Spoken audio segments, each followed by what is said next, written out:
আমরা সমুদ্র জার্নি করছি, ধরে নেন আমরা সমুদ্র জার্নি করছি।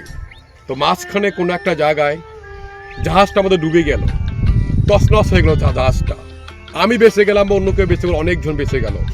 আমরা যদি হতাশ হয়ে যাই তাহলে কিন্তু মৃত্যুটার কাছাকাছি চলে আসবে। আমরা যদি হতাশ না হয়ে আমরা কিনারা খুঁজি, কুল খুঁজি, কোনো না কোনো সময় আমরা কিনারার দিকে আমরা ধাবিত হব।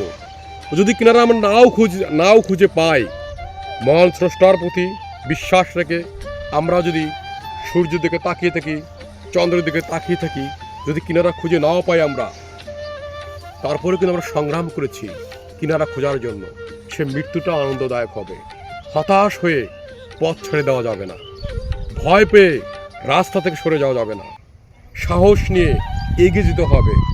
যে কোনো বিপদ সামনে আসুক না কেন, ধৈর্য ধরে স্রষ্টার প্রতি বিশ্বাস রেখে সাহস রেখে পথ চলতে হবে। পথ ধরা দিবেই। যদি পথ ধরা নাও দেয়, আমি তো সংগ্রাম করেছি পথটা পাওয়ার জন্য, আমি রাইট ছিলাম, রাইট আছি, স্রষ্টার কাছে আমার অ্যাপ্লিকেশন হয়ে যাবে।